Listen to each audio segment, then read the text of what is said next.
बिस्मिल्लाहिर्रहमानिर्रहीम। लाखों करोड़ों दुरूदो सलाम मोहम्मद मुस्तफ़ा सल्लल्लाहु अलैहि वसल्लम और आले मोहम्मद पर। मैं हूँ उमर दराज गोंदल। एक तो इमरान खान से मुतल्लिक दो केसेस हैं कल जो अदालत में मुकर्रर हुए हैं, और उनके अलावा बुशरा बीबी का केस है जो कल इस्लामाबाद हाई कोर्ट जो है वो टेकअप करेगी।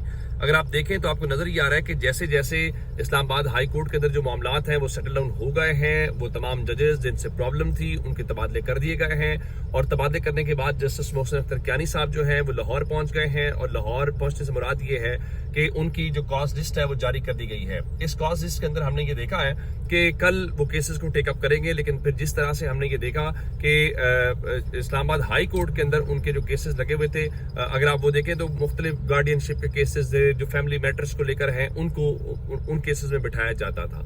हालांकि वो सीनियर जज थे, इस्लामाबाद से उनको लाहौर भेजा गया है, लाहौर के अंदर भी वही काम किया गया है। लेकिन कल जो पहला मामला है इमरान खान का, वो इमरान खान के हवाले से अगर आप केस देखें तो वो उनके ट्विटर अकाउंट को लेकर है, और आप जानते ही हैं कि इमरान खान का ट्विटर अकाउंट भी सिस्टम के लिए एक बहुत बड़ा मसला बना हुआ है। हुआ ये कि हुकूमत की जानिब से इमरान खान का ट्विटर बंद कराने के ऊपर एक केस आया, और कि इमरान खान के अकाउंट से ऐसी चीज़ें शेयर होती हैं जो रियासत के मुखालिफ हैं, बाकी चीज़ों को लेकर हैं। तो उस दरख्वास्त के हवाले से इंपॉर्टेंट चीज़ ये है कि उसको समाअत के लिए मुकर्रर कर दिया गया है, और जस्टिस अरबाब ताहिर साहब जो हैं वो कल उसके ऊपर समाअत करेंगे, और जो अडियाला जेल हुकाम है वो पहले ही अपना जवाब जो है जमा करवा चुके हैं। सलमान अकरम राजा इमरान खान के इसमें वकील हैं। इसमें इंपॉर्टेंट बात यह है कि 4 नवंबर को यानी हमने ये देखा कि इससे पहले ये चीज़ हुई कि वहाँ पर एक केस के अंदर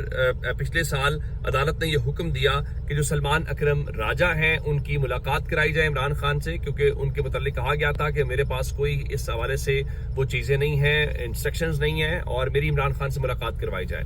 तो इस्लामाबाद हाई कोर्ट ने ऑर्डर दिया था कि इंतजामिया जो है वो सलमान अकरम राजा की मुलाकात कराए, लेकिन हमने ये देखा है कि उनकी मुलाकात नहीं करवाई गई। अब कल क्या उनकी मुलाकात या उनकी क्लाइंट के इंस्ट्रक्शंस के बगैर ही कोर्ट जो है फैसला कर लेगी, ये एक इंपॉर्टेंट बात है, नंबर 1। नंबर 2 जो है दूसरा केस बुशरा बीबी के हवाले से है, यानी इमरान खान की तो मुलाकात फैमिली से नहीं करवाई जाती, तो कहा यह जाता है कि जनाब देखिए इमरान खान जो है उनके अकाउंट से ऐसी बातें होती हैं या इमरान खान सियासत करते हैं तो इसलिए हम उसकी इजाजत नहीं दे सकते। भाई बुशरा बीबी का सियासत से क्या ताल्लुक है, उनकी फैमिली कहां पर बात करती है, तो उनसे भी मुलाकात नहीं कराई जाती, जिससे हमें अंदाजा होता है कि सिस्टम बुनियादी तौर पर करता क्या है। तो अब बुशरा बीबी जो है उनकी फैमिली की तरफ से 2 दरखास्तें आई थी, उसमें एक ये है कि चूंकि वो भी बीमार हैं तो उनकी जाती मौलिद से मुलाकात करवाई जाए, नंबर 1 उनको रसाई दी जाए, नंबर 2 उनकी फैमिली की मुलाकात कराई जाए, यानी इमरान खान के अलावा जो बुशरा बीबी हैं उनकी मुलाकात का भी बहुत बड़ा मसला बना हुआ है। तो उसको भी कल समाअत के लिए मुकर्रर कर दिया गया है, और जस्टिस अरबाब ताहिर के सामने ही लगाया गया है। अब अरबाब ताहिर साहब जो हैं ये उन जजेस में थे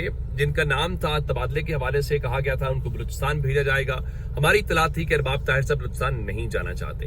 हालांकि अरबाब ताहिर साहब शुरू में उन 6 जजेस में तस्वुर किए जाते थे जिन्होंने खत लिखा था और कहा था कि एजेंसीज मुदाखलत करती हैं अदलिया के काम के अंदर, लेकिन उस बारे में जो इंपॉर्टेंट चीज हुई वो ये थी कि जनाब वो बाद में उन जजेस में नहीं थे जो खत वाले मामलात के ऊपर थे, फिर 5 जो जजेस थे उनके हवाले से चीजें ऐसी आई थी, और छठे अरबाब ताहिर साहब निकल गए थे। तो अरबाब ताहिर साहब के सामने केसेस हैं। मेरा ख्याल ये है कि मैं कोर्ट की प्रोसीडिंग्स के ऊपर तो कमेंट नहीं कर सकता, जाहिर है कि वो एक तौहीन अदालत हो जाएगी, लेकिन मैं ये कह सकता हूं कि फिलहाल इस्लामाबाद हाई कोर्ट से निज़ाम को किसी किस्म का कोई खतरा नहीं है। ये बात मैं क्यों कर रहा हूँ, मैं बात इसलिए कर रहा हूँ कि अबसार आलम साहब कहते हैं कि मोहसिन नकवी साहब जो है इस्लामाबाद हाई कोर्ट के अदालती निज़ाम को पैगाम पहुंचाते हैं कि ये काम होना चाहिए, चूंकि पिंडी के बड़े साहब चाहते हैं। ये उनके अल्फाज हैं अबसार आलम साहब के, मेरे नहीं है, मेरे ऊपर मत डालिएगा। तो अब जो अबसार आलम अगर ये बात कर रहे हैं तो इससे अंदाजा होता है इस्लामाबाद हाई कोर्ट में चीजें कैसे चलती हैं। तो अब ये भी नहीं कहा जा सकता कि क्या वहां पर पैगामात पहुंचाए जाते हैं, क्या उन पैगामात की बुनियाद के ऊपर जजेस फैसले करते हैं। अगर हम ये बात कहते हैं तो शायद हमारे ऊपर तौहीन अदालत लग जाती। अब अदालत को चाहिए, अगर कोई नहीं बोल रहा तो कम से कम अदालत बुलाकर उनको चीज पूछ ले। हाँ, मैं एक चीज और जरूर कहना चाहता हूँ कि मैं मोहसिन नकवी को मुबारकबाद देना चाहता हूँ। मोहसिन नकवी को मुबारकबाद इसलिए देना चाहता हूँ कि चलिए ख्वाजा आसिफ के हवाले से मैंने पिछली वीडियो में बात की थी कि ख्वाजा आसिफ नहीं बोल रहे, वो दुनिया जान के हर मुद्दे के ऊपर बात करते हैं, लेकिन इसके ऊपर उन्होंने बात नहीं की। हालांकि ये भी तो इशराफिया का एक मुद्दा था। लेकिन तहरीक इंसाफ के हवाले से मैं आज किसी नशिस्त में भी था, वहां पर भी ये डिस्कशन हुई और मेरे अपने जहन में भी बात आई کہ عمران خان اگر جیل سے باہر ہوتے اور کسی طاقتور شخص کا کوئی ایسا سکینڈل سامنے آتا یا اس کے اوپر الزامات سامنے آتے تو عمران خان بیانیہ بنا کے بتاتے اور دکھاتے کہ بیانیہ کیسے بنایا جاتا ہے. لیکن پاکستان تحریک انصاف اللہ ماشاءاللہ اتنی زبردست پارٹی ہے کہ اتنا بڑا مدعا آپ کے ہاتھ آیا ہے کہ رینجرز کو بغیر کمان کے استعمال کرنے کا الزام ہے، آپ نے کچھ نہیں کیا. منی لانڈرنگ کے الزامات ہیں، آپ نے کچھ نہیں کیا. اور پی ٹی آئی نے آج سارا دن کوئی کسی قسم کی جو پریس کانفرنس ہے وہ نہیں کی. اور پی ٹی آئی نے تو خیر بری امام کا جو میٹر ہے اس کے اوپر بھی کچھ نہیں کیا. آج فواد چوہدری صاحب نے ٹویٹ کیا تھا کہ شہباز شریف کمیٹی کے دائرے کو وسیع کریں اور مبینہ طور پہ 12,000 لوگوں کو بے گھر کرنے کا معاملہ دیکھیں. بے گھر کرنے والوں کی بد دعا تو ان غریبوں کی لگی ہیں. کانسٹیٹیوشن ایونیو جو ہے بہانہ بنا، ان کے مطابق یہ جو آپ نے وہاں پر ظلم کیا ہے یہ بنیادی طور پہ آپ کو وہی چیز ہے. اب پاکستان تحریک انصاف کی آپ نالائکی کہیں، ان کی سستی کہیں کہ آپ کے پاس ایک ایسا شخص جس کے بارے میں آپ بات کرتے ہیں کہ محسن نقوی، اس کے بارے میں یہ سارے الزامات ہیں. وہ بے شک الزامات ہیں لیکن ان الزامات کی تحقیقات ہونی چاہیے. میں یہ کہتا ہوں جی الزامات غلط ثابت ہو جائیں گے، ایک لمحے کے لیے مان لیتے ہیں الزامات غلط ثابت ہوں تو بھی تو تحقیقات ہوں گی تو غلط ثابت ہوں گے. لیکن آپ ماشاءاللہ جو ہے وہ ستو پی کر سو رہے ہوتے ہیں. میرے خیال تو یہ ہے کہ جو محسن نقوی صاحب ہے ان کو آنا چاہیے، وہ تحریک انصاف کی لیڈرشپ کا ماتھا چومیں اور کہیں بھائی اس سے زیادہ اچھی اپوزیشن تو ہمیں مل نہیں سکتی. نون لیگ اور پیپلز پارٹی کی جب معاملات ہوتے تھے تو اسے کہا جاتا تھا کہ فرینڈلی اپوزیشن ہے.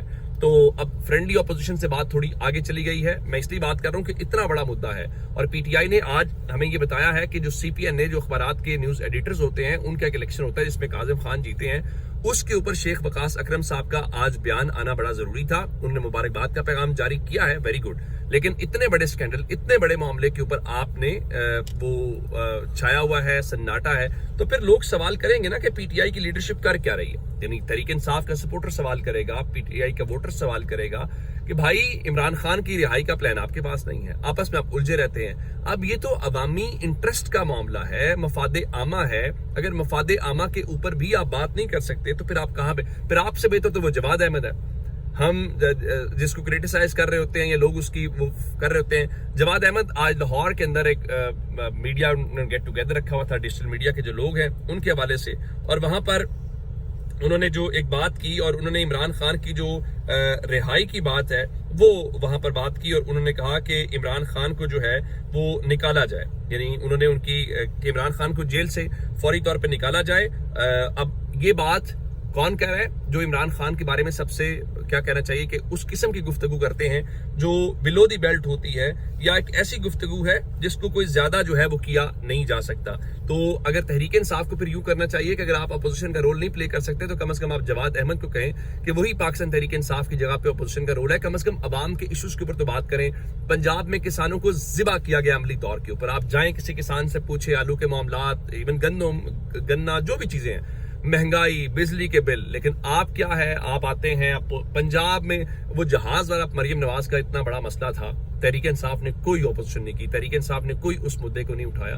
تو مجھے نہیں معلوم کہ اگر عمران خان کو پتا چلے کہ ان کی جماعت اس طرح کی اپوزیشن کر رہی ہے. ایک آج ضرور بات کرنی ہے، اور وہ آج چونکہ 3 مئی جو ہے وہ آزادی صحافت کا دن ہوتا ہے. پاکستان میں صحافت کتنی آزاد ہے وہ بھی آپ سب جانتے ہیں، لیکن میں ہر اس شخص کو جو اپنی کیپیسٹی میں جو کچھ اس کے پاس سہولت میسر ہے اس میں اپنی آواز بلند کر رہا ہے اور پاکستان کے لوگوں کا مقدمہ لڑ رہا ہے، میں ہر اس شخص کو آج خراج تحسین پیش کرنا چاہتا ہوں. وہ شہید ارشد شریف سے لے کر دیگر تمام جو لوگ ہیں جو کسی نہ کسی حیثیت کے اندر اس کے اندر متاثر ہوئے ہیں. اور میں نے وہ کہا بھی کہ ہمیں بھی یاد کر لینا چمن میں جب بہار آئے. تو ہم سب کو اپنی اپنی کیپیسٹی کے اندر جو ہے وہ کوشش کرنی چاہیے، جتنا ہم کر سکتے ہیں اپنا کردار ادا کریں. یہ اب تک کی اپڈیٹس ہیں. اگر آپ نے ابھی تک چینل سبسکرائب نہیں کیا کر لیجیے. اپنا بہت سارا خیال رکھیے گا. خدا حافظ.